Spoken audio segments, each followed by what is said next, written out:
Hello and welcome to Comic Book Herald's Krakin Krakoa, where today I'll be digging into the 2019 release of New Mutants #1 by Jonathan Hickman, Ed Brisson, and Rod Reis, as I continue to explore all elements of the exciting Dawn of X. I'm Dave Busing, founder and editor-in-chief of comicbookherald.com.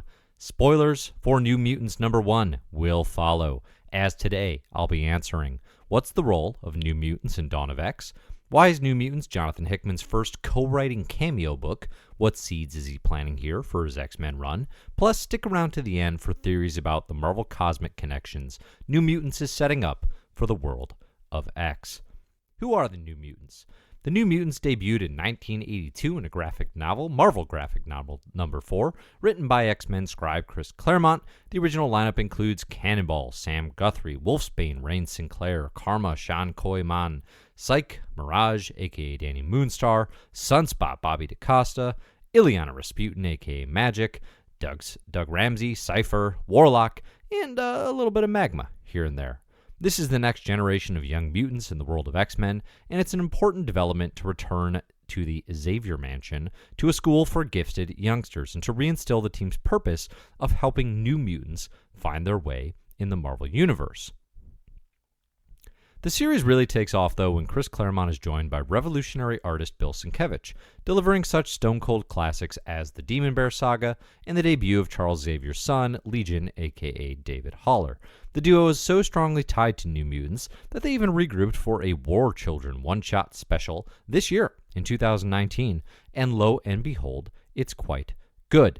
As on Comic Book Herald, I am relatively obsessed with chronology and reading orders and continuity. I will point out here that War Children, the one-shot, is it fits into their 80s run time period of Uncanny XMen and New Mutants, not the current ongoing, nonetheless well worth checking out for longtime fans. Following Louise Simonson's excellent work writing the title, the original lineup of New Mutants has been somewhat scattered since the 90s. The X-Forcification of New Mutants began when Rob Liefeld was brought on as artist and introduced the likes of Cable and Deadpool through the pages of New Mutants, before bringing many of those elements over to X-Force, which was the other X-Men first issue that came out this week. Hickman himself is no stranger to the classic New Mutants. In addition to Sam and Bobby's role in his Avengers run, bigger than anyone could have anticipated, Hickman and artist Nick Dragotta also have a lesser-known series, one of Hickman's earliest Marvel works, Astonishing Tales Mojo World, an oddball 6-issue miniseries that stars Sam Guthrie and Bobby DaCosta.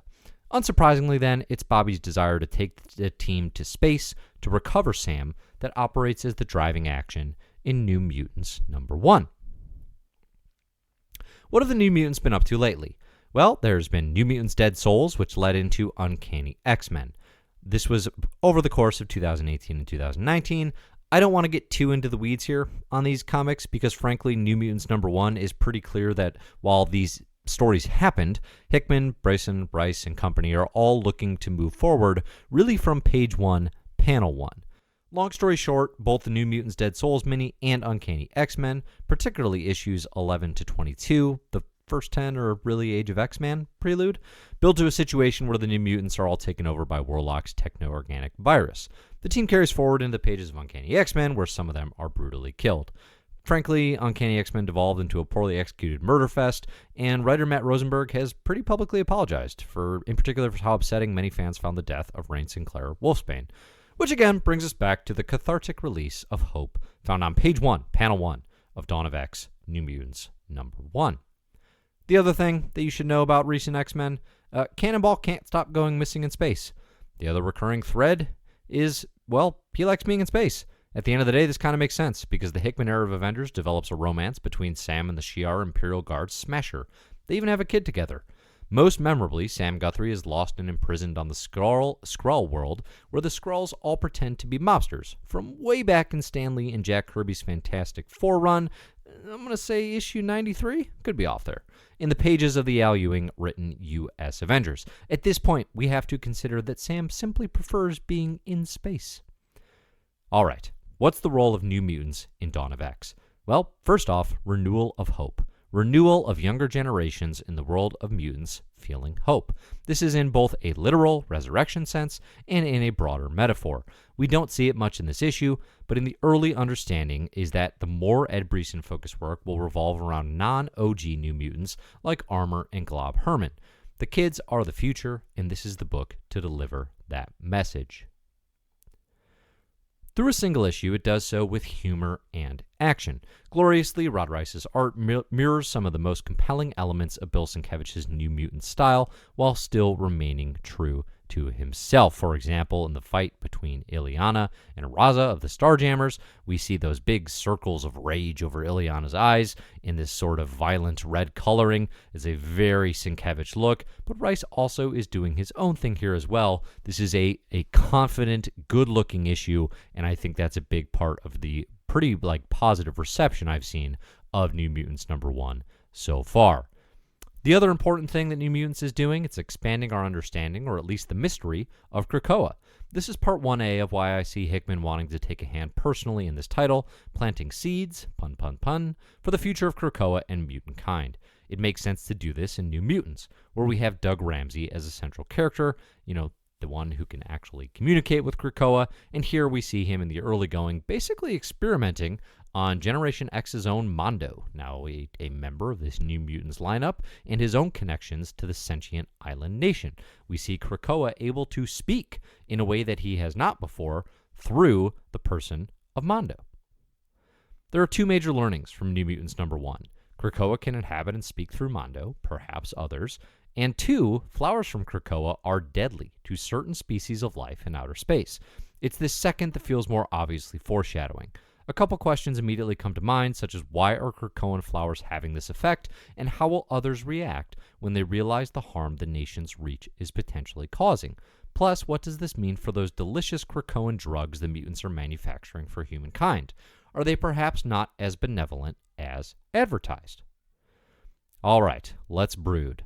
Connecting us to space and the Marvel cosmic scene, Skrulls, Shi'ar, and Brood, oh my, this is the most up my alley part of New Mutants #1, as this is the book that connects the world of X to Marvel Cosmic. We get a data page here about Benevolence, the space station that the New Mutants and the Starjammers travel to. At the bottom of that page, we get Beware the King Egg, which we're going to talk about in a bit more detail and what that means for the Brood. But we also get just some really fun space, Marvel Cosmic oriented language. We're talking Skrulls. We're talking Shi'ar Imperial Guard. We're talking a space station here that is actually, that we've already seen referenced in X-Men. Eagle-eyed readers may remember this from Powers of X as one of the homes that mutants flock to in the X100 timeline that we saw in what was ultimately revealed. And spoilers here for House of X and Powers of 10. I can't imagine you're reading New Mutants #1 not having read that, but in Moira's 9th life. The history of the New Mutants and the Brood. I talked about the New Mutants original graphic novel debut in 1982. Importantly, that same publication year and into the next, Uncanny XMen number 162 to 167 by Chris Claremont, Paul Smith, and a return Dave Cockrum gave us a new memorable alien for the X-Men to fear and battle, the Brood. The Brood are not so terribly different from the Phalanx. They infect a host with an egg and pass hive mind memories between hatched broodlings. The Brood are somewhat interesting as cosmic races go because they seemingly harbor little ill will towards mutants, specifically, instead more interested in bonding with powered individuals and leveraging those powers for more conquering. Importantly, the Brood are not merely mindless alien predators and are intelligent beings capable of wielding technology and even sending their offspring, in later series, to join Wolverine and the X-Men in the form of Brew. This happens in Jason Aaron's Wolverine and the X-Men series in the early 2010s. History of the Brood, Brood Queens. Have we ever seen a king egg before? Well, I don't think so. Historically, the Brood follow the model of ants or bees, where a Brood Queen is ruler of the community. To my knowledge, there have been no Brood Kings in Marvel before, or if they were out there, they were more or less the worker prime warrior drones. For the New Mutants, Brood and Brood Queens are intrinsically tied to their origins. The New Mutants crew actually meets the X-Men when the team returns from space in Uncanny X-Men number 167 and busts into the X-Mansion to beat the stuffing out of a Brood-infested Professor X. Charlie here is actually infested and turned into a Brood Queen before the X-Men come, and, well, they, can you call it saving the day if you lose Professor X's body? In this case, yes. because this is the issue that leads to a moment I've liked talking about on Krakin Krakoa, the need for Myra and the Shi'ar to clone a new body for Professor X after his was all brooded out. The end of this issue is when Xavier tells the X-Men he'll be training the New Mutants now, and I won't go into this in details here because, again, I've done it elsewhere in conversations about Professor X and Myra McTaggart, but the fact that Myra is this huge driver in the world of X-Men and that it was a brood that actually, resulted in her needing to clone Professor X's body, what alterations might she have made, is a really fascinating connection to me. In modern Marvel Cosmic, the Brood were actually decimated during the Annihilation Wave and are a shell of their former power. One thing we've seen a lot is that Hickman likes to connect to his own previous Marvel work, which I am all for. Well, as it turns out, this isn't the first time he's teased the Brood. In both S.H.I.E.L.D. #1 and technically Infinity #3, as part of the Galactic Council, we've seen the Brood. Actually, in S.H.I.E.L.D. #1, there's the big attack on Egypt is a Brood alien invasion, which is stopped by, and I'm probably going to mispronounce this, Imtohep, with Apocalypse as one of his S.H.I.E.L.D. agents at his side. They stood in the gap. Nor is this the first time he's teased deep and meaningful cosmic eggs, as many of you who remember the Phoenix Egg in Secret Wars might remember. While it's interesting to theorize that what the egg might mean moving forward, the king egg of the Brood, I personally quite like the idea of Bobby being infected as a Brood King and transforming the Brood in a similar way that he transformed AIM. Bobby DaCosta actually became the leader of AIM and the science terror organization and kind of pushed them towards more good works during the end of Hickman's Avengers runs and into some of the work Al Ewing's done at Marvel. I actually think there's a more interesting question here, though. Why the hell are the Shi'ar keeping a king egg in a space station? This says more to me about the Shi'ar acting strangely and preparing weapons, possibly for those invasive Krakoan flowers, than anything about the future of the Brood in X-Men.